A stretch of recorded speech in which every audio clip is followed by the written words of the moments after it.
transfiguração. A forma como Mateus constrói esse trecho, ele constrói relembrando a criação.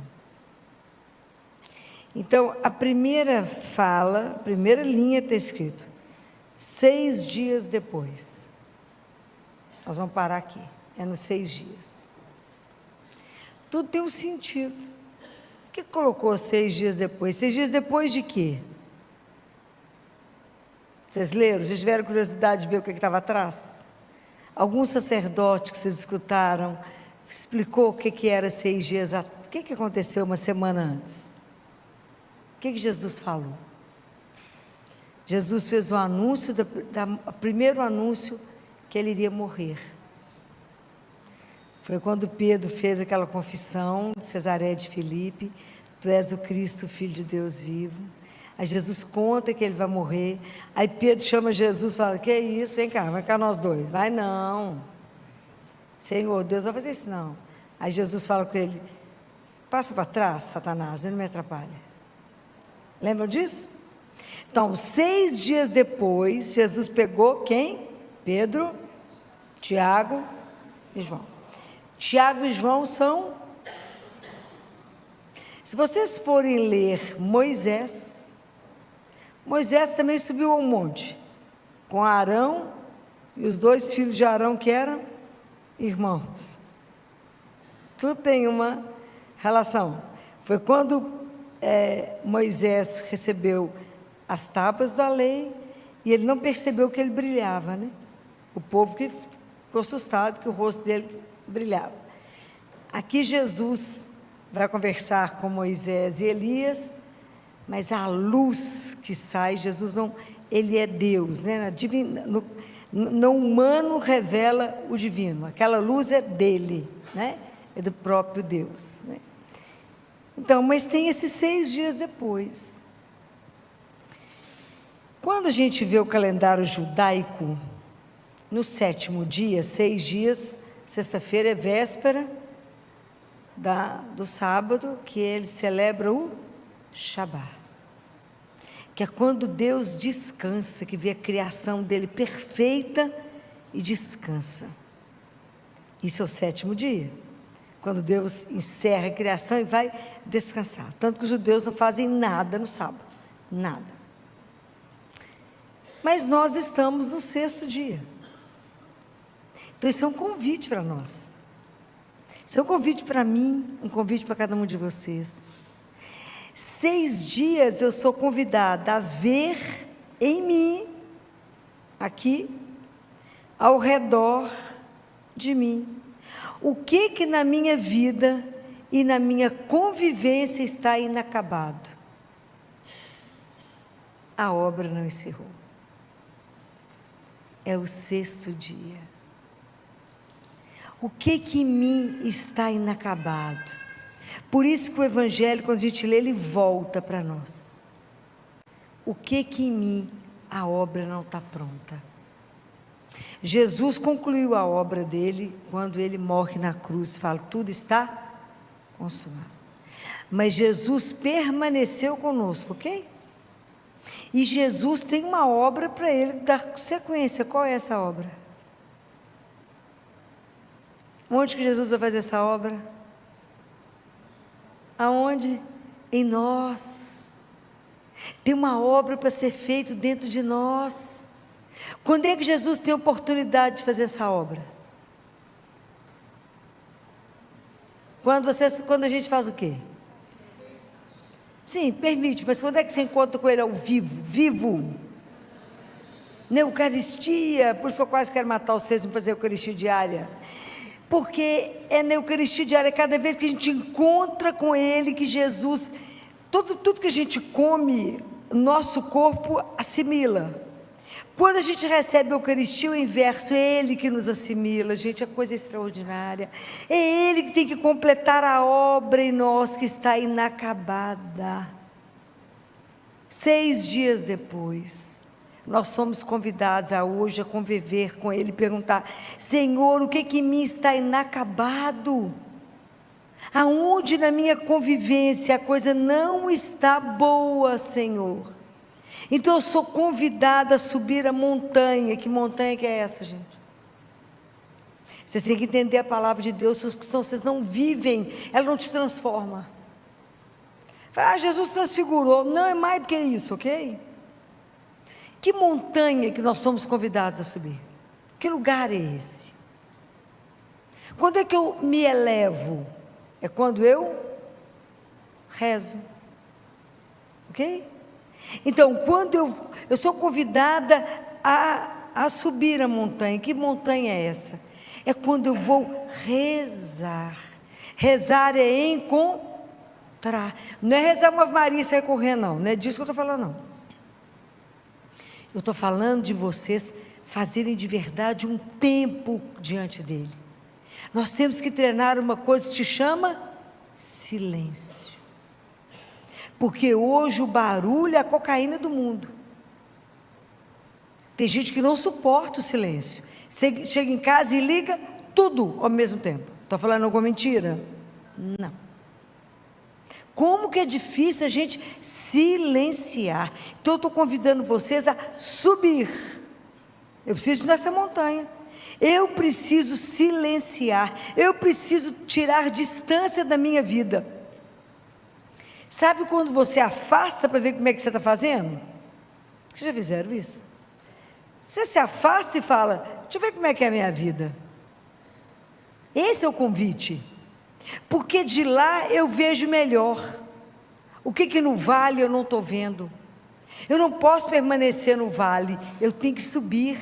Porque se eu permaneço no vale, eu me fecho, eu fico no modo egoísta, eu entro numa rotina, daqui a pouco eu estou achando a vida um horror. Não tenho entusiasmo para nada.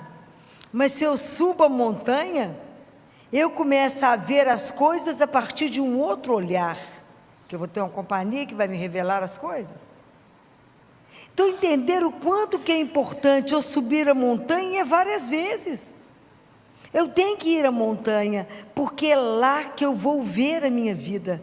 Lá eu vou ver, a montanha vai dar propósito para o vale, para o caminho. Se eu vou à montanha várias vezes, o meu caminhar aqui no vale é completamente transfigurado, porque ele é cheio de sentido. Eu não vou viver aquela vida sem sentido. E aí a gente vai começando a observar que se a criação de Deus não pode acabar no sexto dia na morte, que é o desfigurar, eu tenho que terminar na transfiguração, que é a ressurreição. Então nós sabemos que nós temos uma meta. O que vai nos desfigurando no mundo? O que nos desfigura? O pecado. Por que Nossa Senhora resplandece beleza? Porque ela nunca conheceu o pecado. Então é preciso que eu tenha coragem de subir a montanha. Esse é o meu momento de intimidade. Esse é o momento que eu preciso aprender a fazer silêncio. Esse é o momento que eu preciso permitir ser olhada. Fala, não precisa que eu veja, não quero ver nada quando dou conta. Eu preciso que ele me veja. Existe um olhar que a gente precisa permitir que nos olhe, que nos desnude, que é um olhar de amor, não é um olhar para nos julgar. Eu quero que olhe para mim aquele que tem esperança em mim, aquele que olha para mim e fala: dentro disso aí tem coisa muito boa. Eu quero que ele que me olhe. Então eu preciso estar na montanha com ele, porque eu preciso me silenciar, eu preciso me permitir ser olhada, ser desnudada. Ele falar: isso não está bom, Filó, isso não corresponde a ser filho do Altíssimo, isso não pode estar na sua vida, isso precisa ser transfigurado, isso tem que mudar, a forma de conviver está errada. Quando é que eu vou fazer isso? Eu tenho que treinar. Eu tenho que aprender a ter silêncio para discernir a voz que é dele, porque eu preciso ouvir a mesma coisa que Jesus ouviu. Eu preciso ouvir a mesma coisa que Pedro, Tiago e João ouviram: este é o meu filho amado. Este é, porque quando Jesus, ele é filho de Deus, ele nos faz também filhos. Eu preciso entender que eu sou um filho, uma filha amada de Deus, porque isso muda a minha história, muda, saber que eu tenho um pai, que isso é incondicional, eu tenho um pai, então eu nunca serei desamparado, eu nunca estarei sozinha, Ele nunca vai me abandonar, Ele nunca vai deixar alguma coisa além do que eu sou capaz. Desde que Jesus veio ao mundo, ninguém mais é só. Por que eu falo isso? O que ele falou? Ele falou 366 vezes, para contar. Qual que é? Eis que estou convosco todos os... A gente não acredita nisso não. A gente vive perdido. Mas eu preciso ouvir isto, eu preciso entender essa frase, e sair de lá com o coração repleto, porque se eu desço de uma oração olhada, amada, tocada por Ele, e escuto, você é minha filha amada, você é meu filho amado, o que vai te impedir de cumprir o que você vai fazer? Ninguém. Ok? Então, é preciso que a gente tenha esses momentos profundos, porque nós corremos tantos riscos. Um deles é a tentação de Pedro. Qual que foi a tentação de Pedro? Jesus chegou, que está bom demais, meu filho, vamos fazer 3 tendas, a gente fica quieto aqui, ué. Por que eu tenho que descer, Senhor? Por que eu tenho que me comprometer com meu irmão? O problema é dele, ué. Essa é a religião que ele falou? Qual é o primeiro mandamento? E o segundo? Amaru? Com amar? Então não existe uma religião que não se comprometa com o outro, senão ela está errada. Essa não é a de Jesus. Nós temos que descer para continuar a obra dele, para continuar sendo o braço dele, as pernas dele, os olhos dele, o ouvido dele. Não tem jeito, eu tenho que me comprometer com o irmão. Essa é a grande diferença. Eu não posso ter uma religião que eu não me sujo, no sentido de que eu tenho que estar ali com onde meu irmão está, eu tenho que tirar ele lá da lama onde é que ele está, eu tenho que me envolver com o sofrimento dele, sim, e transformar isso. No mundo que a gente vive com tanta injustiça, com tanta coisa errada, nós temos que nos comprometer, já que somos cristãos. Mas a nossa tentação é ter uma religião acomodada, aonde eu não me comprometo, problema do outro que não reza, eu vou lá, rezo, estou muito bem, problema do outro, não, o meu compromisso com o outro, isso é muito sério. Nós nunca vivemos uma época de tanto cristão sem Deus. Eu estou falando alguma mentira, gente? Não, porque o povo está morto. Cadê a paixão de viver Jesus? Cadê a paixão de saber que você anda acompanhado? Cadê a paixão de viver a sua vida por causa dele, ele norteando toda a sua vida? Isso é ser transfigurado. É entender, quando eu estou em oração, que tudo aquilo que eu estou vivendo é por causa dele. Isso tem um nome. Eu vivo para ele, porque eu sei a minha meta, onde eu quero chegar. Eu sei que nós somos cristãos, mas não pertencemos aqui. Estamos aqui, mas não somos daqui. Vou voltar para casa. Vocês vão? Não? Eu vou. Tem pressa de voltar para casa. Então vamos cumprir o que viemos fazer direito, porque eu vou voltar. Mas eu não posso ir sozinho, eu tenho que levar vocês todos comigo. Olha que luta. Está achando que é fácil? Já estou aprendendo pelo menos a abrir a Bíblia. Sabia achar Mateus, ó, que encanto. Ficava doido que não achava. Vou pôr vocês no ponto. Então eu preciso fazer isto, né? Eu quero transfigurar, eu quero ser transfigurado, eu preciso falar com o Senhor. Senhor, o meu modo externo tem que revelar a transfiguração interna que já aconteceu em mim. A minha vida tem que revelar o Deus que eu creio.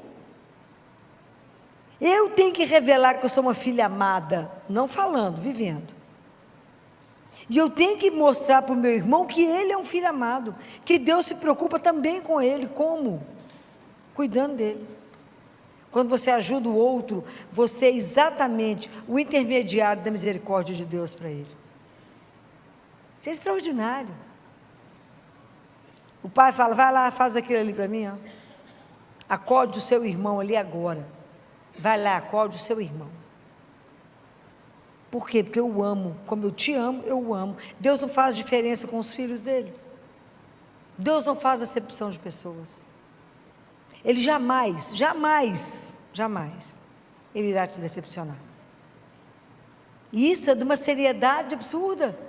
Isso é real. Então, quanto mais eu tiver momentos de oração, mais momentos eu terei de compreensão da vida que eu tenho aqui para poder viver.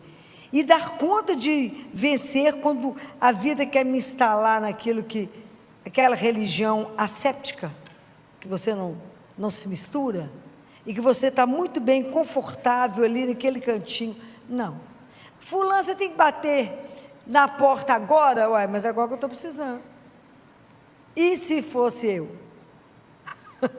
E se fosse Jesus, você ia responder dessa forma?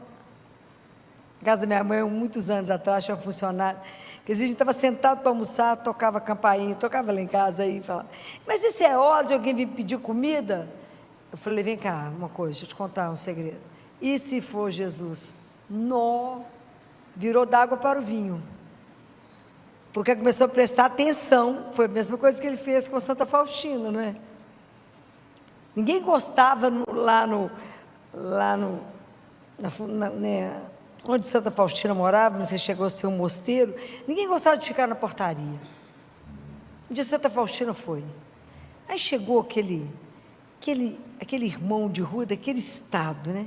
Aquele traje, né? Chegou lá e falou com ela, não tem nada para me comer, não? Estou com fome. Ela falou, espera que eu vou ver o que eu vou arrumar para o senhor, me espera. E ela foi lá e preparou tanta coisa, entregou para ele. Quando ela entregou, ele transfigurou na frente dela, mostrou para ela quem ele era. Quase morreu. Ele falou, os irmãos falam tanto da sua bondade, porque eles vinham experimentá-la.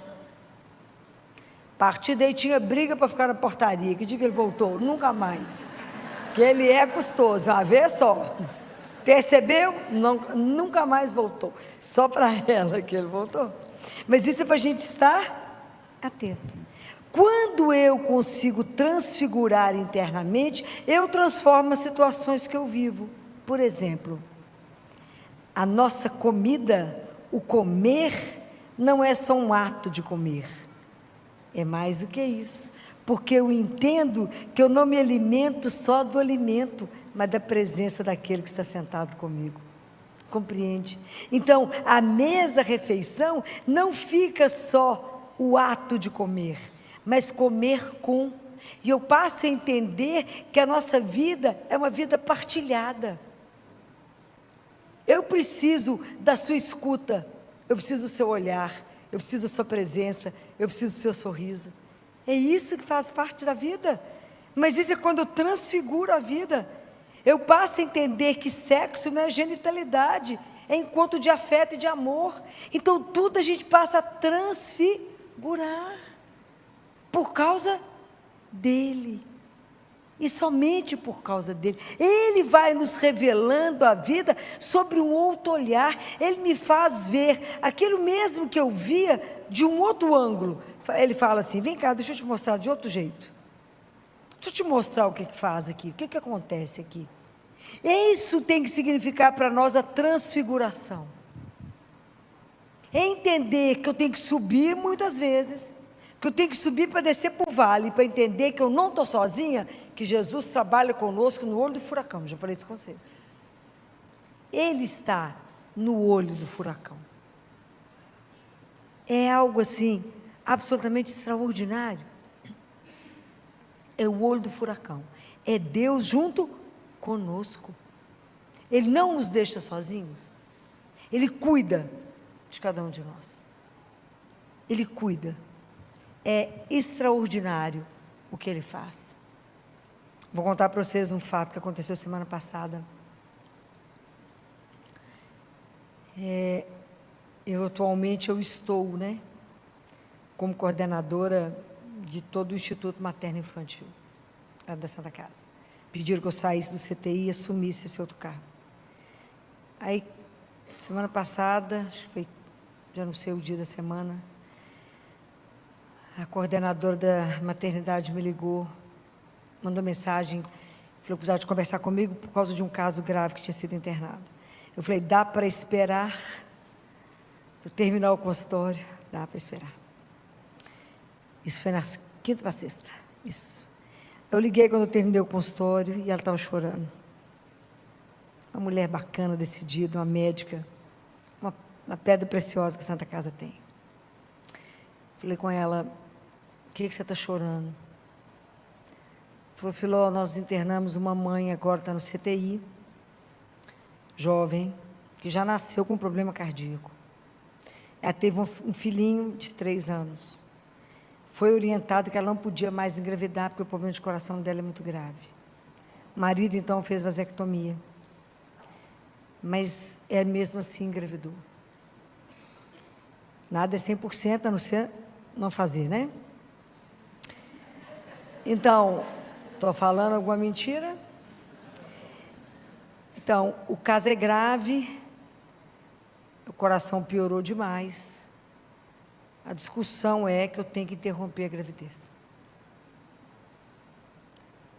Eu estou desesperada, porque a ciência manda fazer tudo isso. Mas como é que eu faço com Jesus? Tenho vontade de chorar. Como é que nós vamos fazer com Jesus? A literatura manda fazer isso. Tem que diminuir a sobrecarga do coração. Os cirurgiões querem entrar para a cirurgia com ela. Tem risco de sangrar e morrer. Já conversamos com a família. O pai falou, fica a mãe, porque eu tenho um filho de 3 anos. Morre o bebê. O que nós vamos fazer? Eu falei, eu só sei fazer uma coisa na vida, rezar. Não sei fazer outra coisa não, vamos ajoelhar. Jesus nunca faltou. Ele vai iluminar. Eu tenho certeza que Ele vai dar uma luz. Ele vai colocar no seu coração o que tem que ser feito. Você é coordenadora. Ela falou, não posso mandar ninguém fazer, porque sou eu coordenadora. E eu não concordo, então eu que tenho que fazer. Eu falei, vamos rezar. Nós temos até amanhã de manhã, nós podemos rezar. Rezar. Falei com ela, vou chegar em casa e vou direto para rezar o terço. Ela falou, vou rezar com você. Então vamos rezar. Falei, Jesus, o caso é esse. É preciso que o Senhor fale no coração dela. A situação é muito delicada, é muito crítica. Nós precisamos salvar a mãe. Queria salvar os dois, mas quem somos nós? Nós somos só médicos. Nós temos um combinado, nós tratamos, sua cura. Então, vamos lá. Rezamos. Aí, eu estou fazendo a rosário de madrugada, acordo 3h30. 15:04 mandou uma mensagem para ela, você acorda, joelho, vamos rezar, vamos rezar o rosário. No final do rosário, estava no 4º mistério do último terço, foi o dia do padre Edmilson. O padre Edmilson falou assim, Jesus está mandando uma palavra de ciência aqui, está curando um câncer, está curando alguma coisa, e tem um coração, tem um problema no artério, não precisa fazer nada não, está tudo tranquilo. Fiquei louca. Falei, ela. Falei, de 1,5 milhão de pessoas, eu jurar que é ela, né? Tenha fé nessa história, né? Aí acabei de arrumar, porque eu tinha que ir para a igreja, eu tinha missa. Liguei para ela, 6h10, falei, não faça nada até repetir o eco. Vai para o hospital, repete o eco. Jesus fez alguma coisa no coração da menina, não sei o que é não. Que é isso, Filó? Ele fez. Você escutou a palavra de ciência?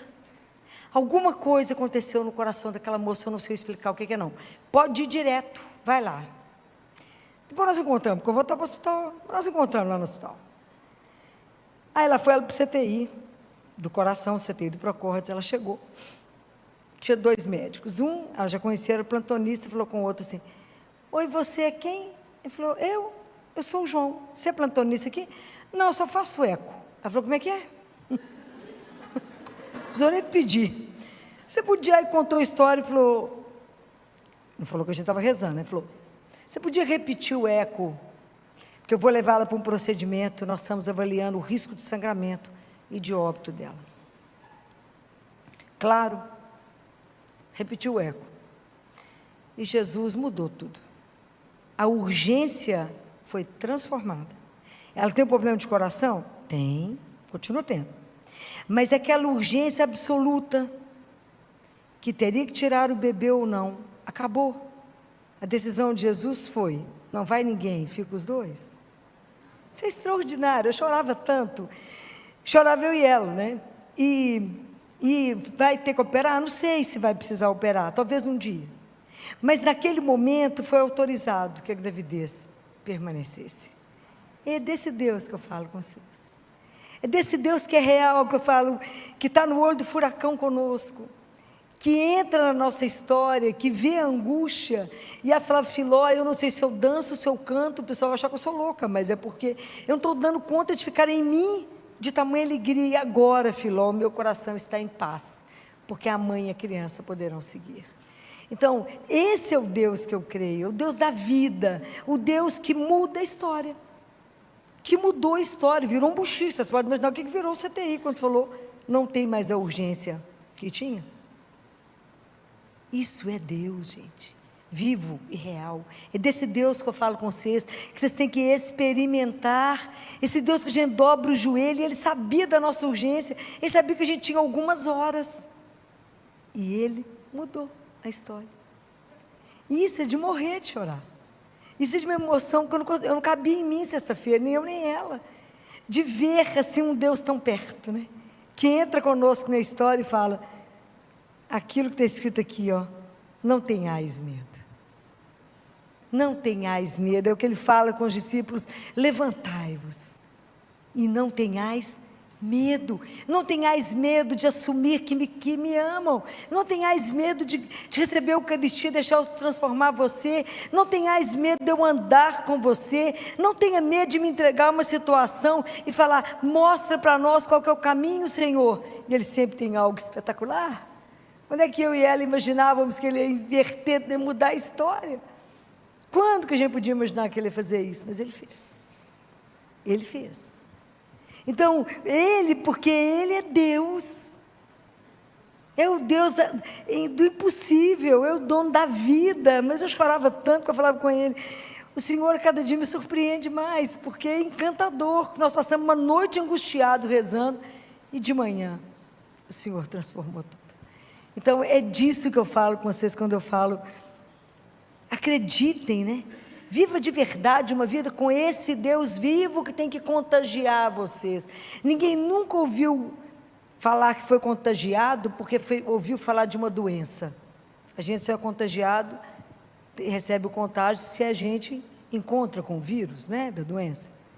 É preciso que vocês passem esse Deus vivo para as pessoas. As pessoas têm que ter essa alegria de saber que eu não estou só, e que todos nós somos amados. Aquela mãe era amada, aquele bebê é amado, aquele pai é amado, todos somos amados igualmente por Ele. E se pedirmos ajuda, se dobrarmos o joelho e falar, nos dá uma luz, Senhor, o que é para fazer nessa situação tão difícil? Não precisa fazer nada, que foi o padre Edmilson falou, não vai precisar fazer nada. Eu falei, é para nós, é esse caso, é para nós. Então, Deus cuida, Deus revela. Precisamos de momentos de montanha para viver no vale, que a vontade é de não pegar o boi pelo chifre, não, mas é preciso voltar, assumir de verdade o trabalho que Jesus ainda precisa continuar. Somos nós os discípulos dele, somos nós que temos que nos transfigurar para revelar, não temos a luz, não somos a luz, mas para revelar aquele que pode brilhar qualquer situação escura, qualquer situação que fala não tem saída, fala não tem para nós, mas Ele é Deus, é o nosso Deus impossível. Então, coragem, seja lá que situação que você estiver vivendo, coragem, Levanta, o nosso Deus é vivo. Escute dele falando para você: você é meu filho ou minha filha amada. Eu olho para você porque eu tenho esperança, eu tenho certeza que você vai dar conta. Por quê? Porque eu estou contigo todos os dias. Vamos pedir a Jesus que nos dê essa graça. A graça de conseguir na nossa vida vários momentos de ir à montanha. Vários momentos de ficar sozinho com Ele. Ai, que privilégio temos. De poder conversar com Ele, de poder ver a nossa vida pelos olhos dEle, de poder entender o caminho que a gente está fazendo e falar: é esse, Senhor, o caminho? Senhor, não tem lugar aqui, ó, na frente.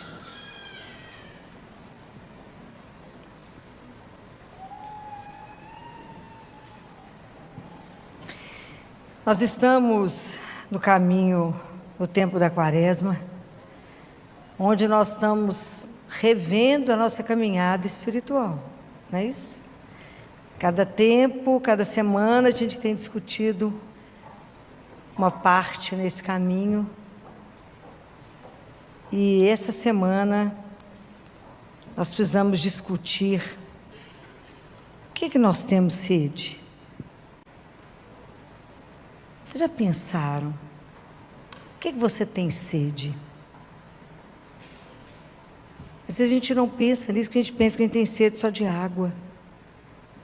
E se vocês abrirem Apocalipse 22, o último livro da Bíblia, é o último. Vou ensinar vocês a mexer nisso. Último. Na penúltima página lá, 22. É a última frase que Jesus diz. De todo o conjunto da Bíblia, é a última frase que ele fala, e ele fala assim: que o sedento venha e quem o deseja receba de graça, receba gratuitamente da água da vida. Quando a gente escuta isso aqui, no final do livro, a gente pensa: mas esse assunto já não acabou, né? Jesus falou isso para a samaritana lá em João, e Ele está falando aqui de novo para nós em Apocalipse, porque nós estamos no aberto ainda, nossa vida está no inacabado. Nós não falamos semana passada que a gente está no sexto dia que a gente está inacabado, que a gente ainda não se completou. Então Deus vem à minha vida, vem à sua vida, vem à vida de cada um de nós, no aberto, no inacabado. Mas é tão maravilhoso porque Ele só convida, Ele fala assim: quem deseja, para quem desejar, vai receber de graça. Porque Ele sabe que nós não somos capazes de buscar por nós mesmos aquele que nos sacia. Então o que Ele vai nos dar é de graça. Isso lembra o que está lá em Isaías. Se vocês abrirem Isaías 55, no versículo 1, está escrito assim: todos vós que tendes sede, vinde à água. Vós os que não tendes dinheiro, vinde, comprai e comei. Comprai sem dinheiro e sem pagar vinho e leite. Por que gastais dinheiro com aquilo que não é pão, e o produto do vosso trabalho com aquilo que não pode satisfazer? Então presta atenção naquilo que nos questiona. Por que nós gastamos? Por que a gente gasta o dinheiro com aquilo que não nos alimenta de verdade?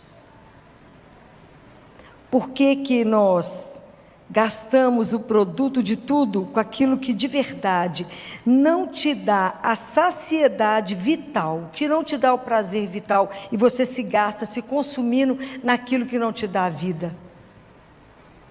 É preciso se perguntar. Da mesma forma como a gente não tem sede, fome só de pão, nós não temos sede só de água. Qual que é a nossa principal sede? É a sede de ser amado, de ser aceito. É uma sede de relação. Essa é a grande sede do ser humano. É de ser amado do ponto de vista aceito incondicionalmente. Porque o amor, ele pede eternidade. Então eu não quero um amor que acabe. É o amor que a gente é chamado, é um amor que é eterno. E é tão interessante que quando a gente não para pensar nisso, a gente está sempre escapando do ponto de vista espiritual. É muito difícil você perceber que você tem sede de Deus. A sede de água, a boca fica seca. O corpo te dá sinal de que você tem sede. Mas a sede espiritual, a gente mascara ela. A gente está sempre escapando. A gente nunca tem tempo, a gente nunca pensa. Tem os escapismos. A gente fala, imagina, eu estou num mundo hipertecnológico, tudo tem que ser agora, rápido. E a gente esquece que a rapidez está diretamente proporcional ao esquecimento. E a lentidão diretamente proporcional à memória. Então, por que nós estamos tentando disfarçar? É porque às vezes a sede em nós, ela se mostra como agressividade. Lembra da primeira leitura de domingo? Quando Moisés estava no deserto com o povo e que faltava água, eles estavam com sede. Moisés falou com Deus, se o senhor não formar água para mim, esse povo eles vão me matar, eles vão me apedrejar.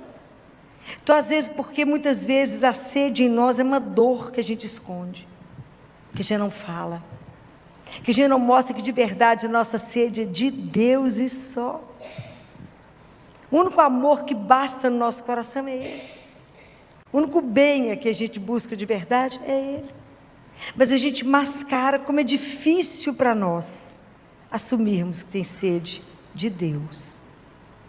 Então a gente tem que ter cuidado quando a gente quer evitar esse assunto. A gente quer dar um jeito de resolver isso na nossa vida de uma forma muito prática. O Pequeno Príncipe, naquele livro, a maioria deve ter lido. O dia que ele sai do planeta dele, ele encontra um homem vendendo pílulas. E ele fala com ele, olá, tudo bem? Ele fala, tudo bem. O que você está vendendo? Pílula. Para quê? É para matar a sede. Você toma uma por semana. Pílula para matar a sede?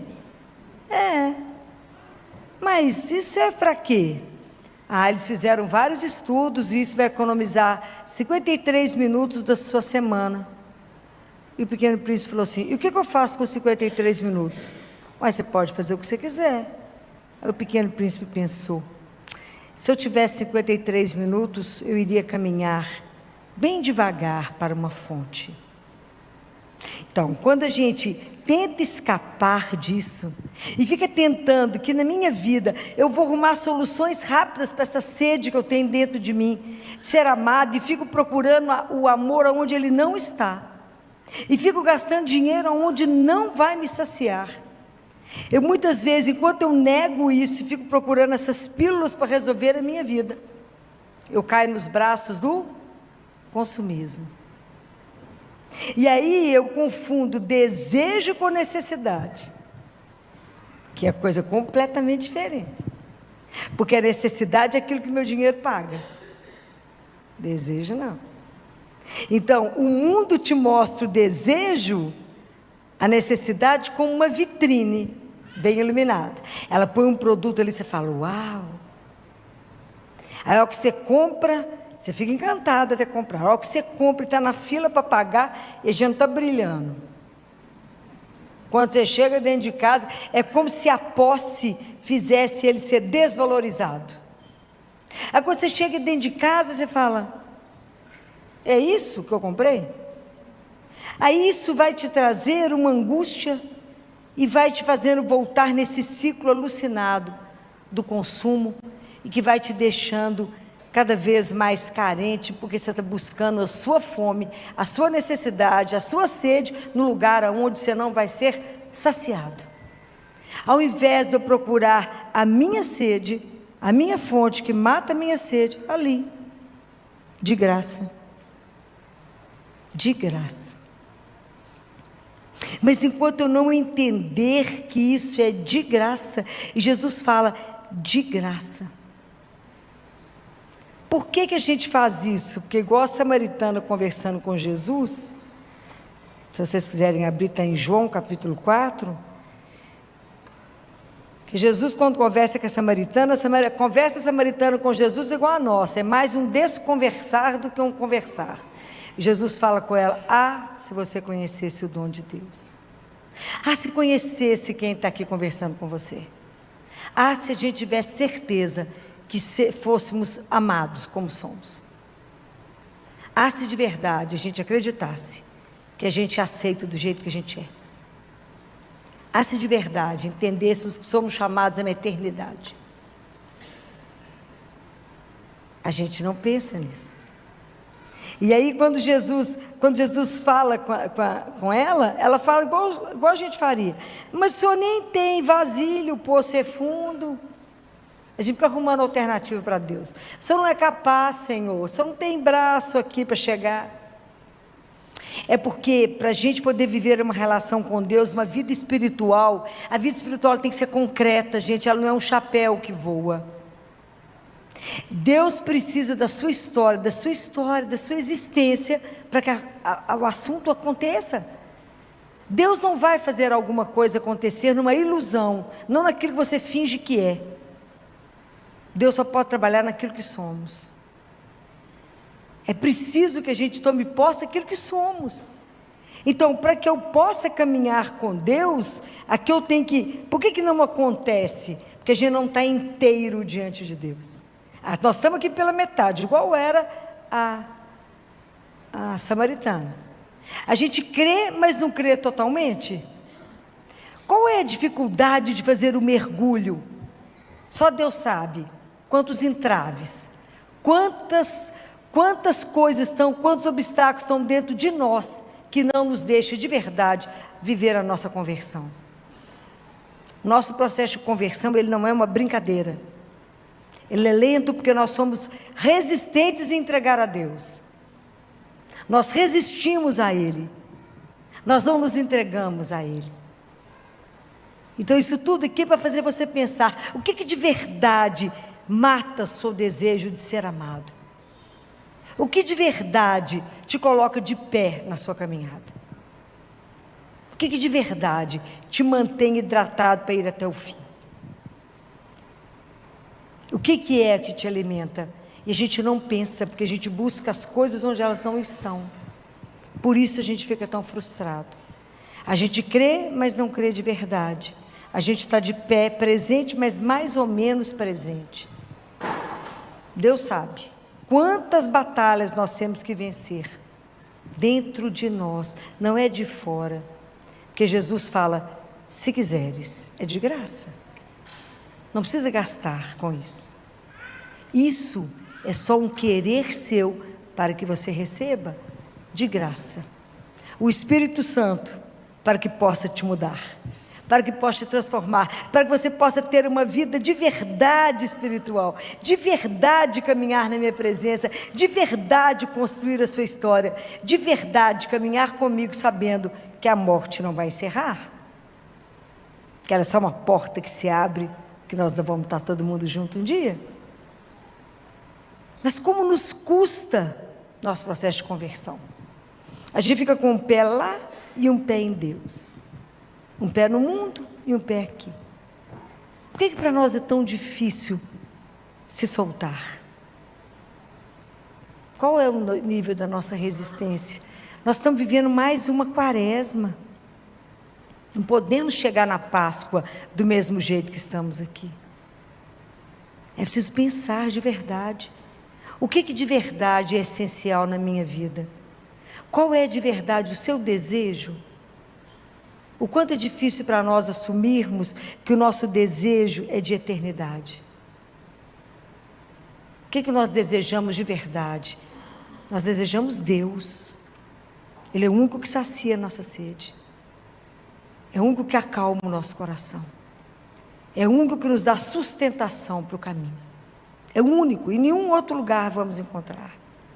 É o único que pode pegar a nossa vida do jeito que está e fazer aquilo que Ele sonhou que seria, se nós deixarmos. Porque o que é encantador em Deus é a liberdade. Se quiseres. Se quiseres. Se quiseres, você vai ser saciado. Se quiseres, será entender que é amado. A nossa resistência é impressionante porque a gente é muito autossuficiente. A gente é rígido, a gente acha que a gente é capaz de tudo sozinho. Não somos capazes de nada. Então, aprender a entender essa conversa maravilhosa, que eu só peguei a questão da sede, com Jesus e a samaritana, aonde eu posso pedir a Ele que faça, Senhor, eu sou esse barro, que eu faça, o Senhor é o oleiro, quebra o barro e faz de novo o vaso. Me ajuda a entender a que sou chamado. Me ajuda a entender a dimensão da minha vida espiritual. Me ajuda a entender que eu não fui feito só para aqui, mas para mais do que isso. Me ajude a compreender. Não é fácil, né? É um processo, porque o nosso processo de conversão, ele tem que caminhar conosco, nós temos que ser transformados. É um passo de cada vez, porque o nosso passo tem que comprometer com as nossas atitudes aquilo que eu passei a acreditar. E às vezes a gente não quer se comprometer. Assumir a nossa fé, de verdade, viver uma vida espiritual com consciência.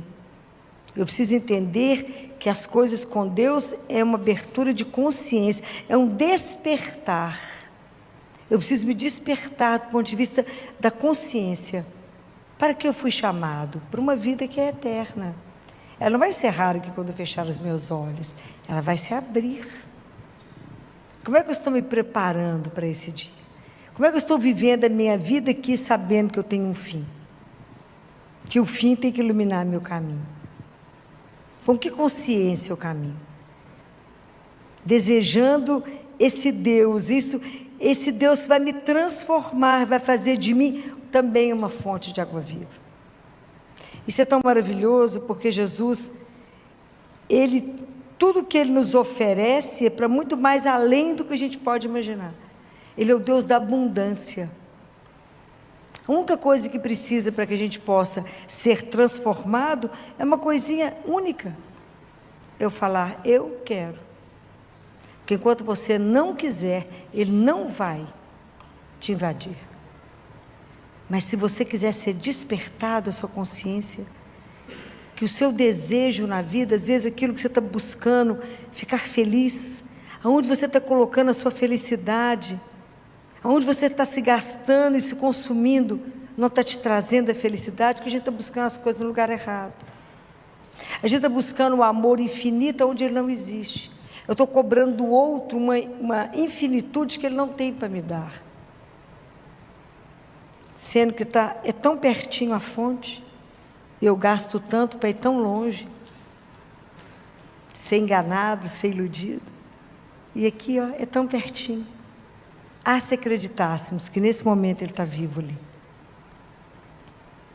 Se acreditássemos que o Deus que nós recebemos na Eucaristia é vivo, a nossa vida seria de verdade transformada. Como é que eu encontro com esse fogo e nada em mim mexe? Não pode. Então é preciso que a gente pense, o que de verdade mata a minha sede? Que sede que é que eu tenho dentro de mim? Qual é o verdadeiro desejo da minha vida? Nosso desejo é de ver a Deus. Se eu quero vê-lo, é porque Ele colocou esse desejo no nosso coração. E isso será possível. Você crê de verdade que um dia você vai vê-lo? Aquilo que Jó falou, esses olhos irão contemplar o Deus que me criou? Os meus olhos irão vê-lo. Então, se Ele colocou esse desejo no nosso coração, esse desejo de ser amado incondicionalmente, de ser aceito incondicionalmente, quanta dor em nós, porque nos sentimos inadequados, não aceitos, não amados, porque buscamos isso onde o amor não está. Pensem nisso. Essas conversas todas são para nos provocar, para a gente pensar a diferença do desejo com a necessidade, porque às vezes a gente acha que satisfez o nosso desejo com a casa que você sonhou, com o avião que você comprou, com o sapato que você queria, maravilhoso, com a bolsa de 40 mil. Isso é nada. Isso é muito pouco. aí atinge aquilo e continua algo dentro de você querendo mais. Na verdade, a gente quer ser olhado, quer que alguém nos olhe com olhos de amor, de esperança e fale: tem muito mais aí do que você imagina. Eu confio em você. Eu quero que alguém me olhe para poder me mostrar aquilo que eu não sei que eu sou, mas porque ele me olhou dentro, lá no fundo, ele sabe aquilo que sou. Aquilo que ele fez com Mateus, o publicano. Olhou para Mateus e não viu um cobrador de impostos, viu um filho amado e falou: segue-me. Não se esconda dele, não fuja do olhar dele, não tenha medo de assumir o seu desejo, a sua incompletude. Não tenha medo de dizer a ele: Senhor, eu estou inacabada. Senhor, tem algo dentro de mim que não sacia. Tem algo dentro de mim que eu quero mais. O que mais que eu quero? É ele mesmo inteiro. Peça, você receberá. Peça, não tenha medo de ser desnudada por ele. Não tenha medo de estar diante dele e de permitir viver uma vida espiritual real. Isso que eu falo com vocês é real, não é uma ilusão. Deus precisou da vida de Nossa Senhora para fazer o acontecer de Deus, uma vida concreta, ok?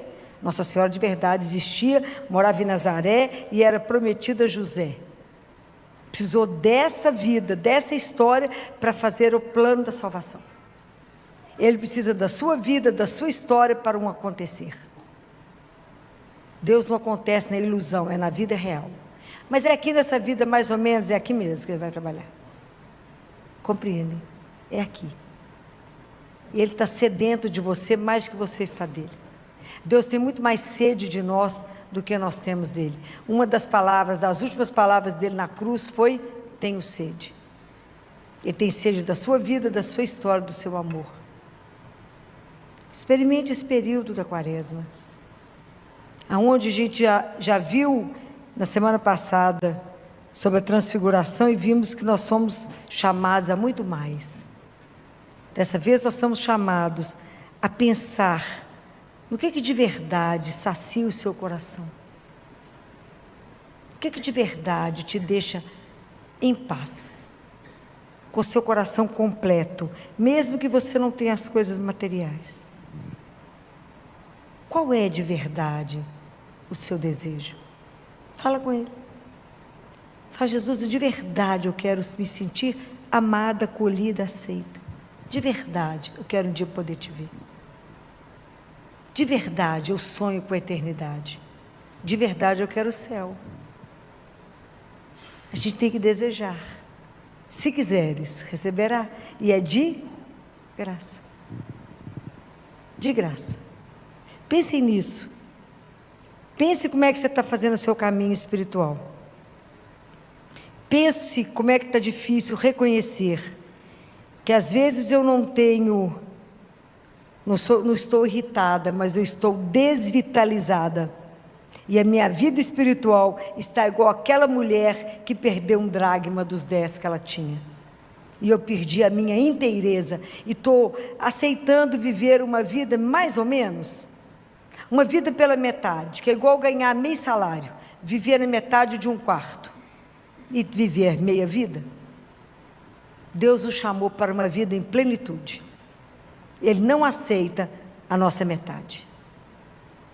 O que você perdeu dentro de você? Às vezes é a falta de confiança no amor dele, às vezes é duvidar da bondade e da misericórdia de Deus. O que você perdeu dentro de você, que está te desvitalizando, e não você perdeu a sua energia da sua caminhada espiritual? Pensa nisso.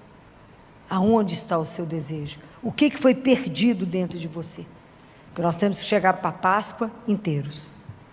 Aproveita o momento, aonde semanas quaresma é um período de muita graça, de abundância de graça. Somos as pessoas inacabadas, a obra inacabada que Deus vai terminar. Mas é preciso que a gente queira escutar a nossa sede. Aprende a silenciar. Escute você. Escute qual sede eu tenho. Fala com Ele. É o único que resolve. É Ele, mais ninguém. Fala o que não está bom. Não tente mascarar com remédio. Não tente mascarar com pequenas pílulas que vão te dar a ilusão de que vai resolver a sua vida. O único que resolve qualquer situação nossa tem um nome, é Jesus. Não tem outro. Aprenda a te ouvir. Aprenda a te conhecer. Primeiro, para falar com Ele a sua verdade, para que Ele possa agir. Eu espero que de verdade vocês estejam trabalhando a sua conversão, assim como eu estou trabalhando a minha. A conversão é um processo até o final. Não acabou não, né? Que a gente vai se entregando todos os dias, mais um pouquinho, mais um pouquinho. A gente vai se abrindo a esse Deus que nos transforma, até o dia que a gente vai poder ser transfigurado, como Ele nos mostrou, como é que seremos, um dia. Mas até lá, nós temos que querer, nós temos que desejar esse Deus, como Ele nos deseja. Receba Ele. Jesus não cansa de falar, se você quiser, você poderá matar a sua sede, a sede de amor. Você jamais será abandonado, jamais será traído, jamais será trocado. Eu te pego, eu te abraço, te cuido, te entrego. Não tenham medo de viver essa experiência de entrega a um Deus verdadeiro. Não tenham medo. Vocês nunca serão decepcionados. Jamais. Jamais. Você será trocada por alguém. Jamais. O amor de Deus por nós é algo impressionante. E Ele reafirma isso quando Ele conversa sobre tudo isso aqui. O amor de Deus por cada um de nós é incondicional, é eterno, eterno. Eterno e eterno. É doce. Não tenham medo de se entregar a esse Deus que é único na nossa vida. E somente Ele poderá fazer a transformação que a gente precisa para viver a vida de verdade. Não é essa coisa mais ou menos que estamos vivendo, não. Tenha coragem de hoje chegar na sua casa. Tenha coragem de se olhar, de se ver e fala: fome de que eu tenho? Sede de que eu tenho? O meu desejo é de Deus. Nós estamos vivendo um mundo seco, uma secura absurda no mundo. Estamos vivendo um deserto de um mundo sem Deus. Nós que já conhecemos Ele, temos que ser a fonte de água para aqueles que ainda não conhecem essa água. Somos nós que temos que mostrar que tem uma outra fonte que pode saciar a sua sede. Essa sede de verdade, de saber ser amado. Se a nossa vida não tiver como alicerce um amor incondicional, a gente não dá conta do caminho. E esse amor incondicional que nos sustenta é somente o amor de Deus. Que vocês nunca, nunca no caminho de vocês, por mais difícil que seja o momento que vocês estejam vivendo, duvidem desse amor, que é capaz de nos curar, capaz de nos colocar de pé, capaz de nos colocar a caminho. Somente Ele pode fazer isso. Que vocês tenham um caminhar nessa Páscoa maravilhoso, que possa ser cada dia mais um encontro pessoal com Ele, uma experiência rica da presença de um Deus que é vivo, está vivo e deseja uma relação viva conosco. Não esteja morto diante de Deus que está vivo. Não esteja pela metade diante dEle. Fala: Jesus, eu não quero viver uma vida pela metade. Eu não quero viver ganhando meio salário, nem morando em meio quarto. Eu quero viver de verdade uma vida inteira na sua santíssima presença. Não tenha medo de Deus. Abra para Ele. Abra as portas para Ele.